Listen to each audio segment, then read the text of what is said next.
कस काय पब्लिक टाकाटक चकाचक मकामा तुमचं स्वागत आहे आपल्या नवीन ब्लॉग वरती.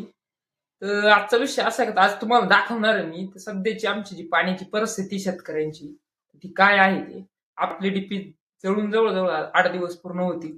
तर आज आम्हाला पाण्यासाठी कसा संघर्ष करायला लागतोय ते तुम्हाला दाखवून देण्याचा प्रयत्न करतो मी. तर चला आता जाऊ विहिरीवरती, दाखवतो तुम्हाला कसं काय करावं लागतं काय नाही, आणि आमची डीपी का जळाली ते पण दाखवतो तुम्हाला सगळं. आपण आलोय आता डीपी वरती. ही डीपी आपली आपल्या जवळ 8 दिवस झाले तशी डीपी जळाली. विषय काय झाला होता, आपल्याकडे जवळ ना कारखाना आहे, साखर कारखाना आहे. त्याची गाडी गेली या तारी पडल्या होते. हा पोल बिल सगळा पडला, त्यांनी पोल बिल टाकून दिला आपल्याला. पण महावितरणानं डीपी जळाली होती तर महावितरणानं त्याची दखलच घेतली नाही. या दिवसापासून पाणी वाढायला लागू सुटलंय शेतकऱ्यांना. काही शेतकऱ्यांना गाई आहे, 10 गाई आहे, त्यांनी काय करायचं बरं पाण्याचं.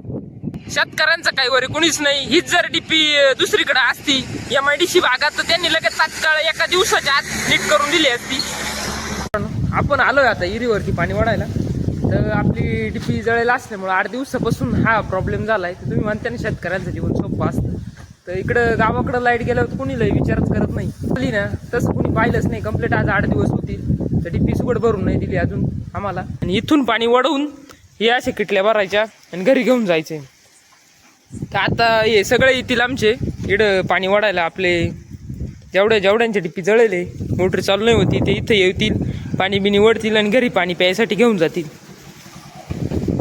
हे बा आता सुधीर आलाय, असे सगळे येतील आणि पाणी घेऊन जातील इथून. टँकरने पाणी देते, मग टँकरचं पाणी काबर नाही पिली. तर प्रत्येकाला ज्याच्या पाण्याची सवय राहते. आता तुम्ही काही आरोचं पाणी पित राहशाल, काही जण ग्रामपंचायतीचं पाणी पित्या, काही जण माझ्याचं पाणी पित्या. तसं आम्हाला विहिरीच्या पाण्याची सवय, टँकरच्या पाण्याची सवय नाही आम्हाला असल्यामुळं आम्ही दररोज इथे येऊन पाणी वाढायला लागू सुटलं आम्हाला. आता एखादं म्हणाल मोठी बादली काबर नाही घेतली. अहो आमच्याकडे तेवढं मोठं चराटा नाही, 70-80 फूट चराटा आणायचं, कुठून आणणार आहे बरं सांगा बरं तुम्ही. ही ड्रीपची नळी म्हणून ही छोटी बादली, एवढीच बादली झपत या ड्रीपला, म्हणून एवढी छोटी बादली लावली आपण.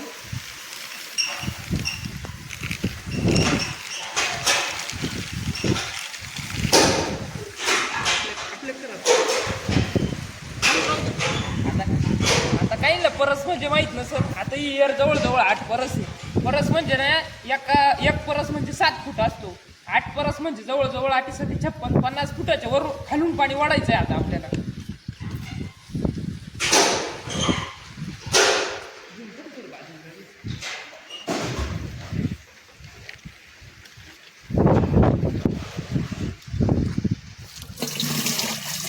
आपण चाललोय आता सिन्नरला महावितरणच्या ऑफिसला.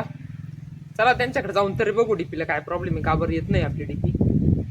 तर चला तिकडे जाऊन दाखवतो तुम्हाला काय होतं काय नाही. तर आलोय आम्ही आता महावितरण कार्यालयात, बघू आता काय होतं म्हणजे. तर आपण आलो होतो ऑफिसला, सरांनी व्यवस्थित सहकार्य करा आपल्याला.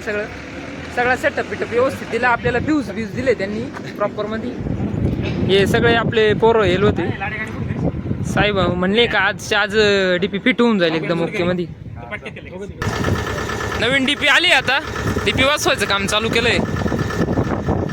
नवी डीपी आली आता आपल्याला, दिली बसून त्यांनी व्यवस्थित एकदम कंप्लीट मध्ये.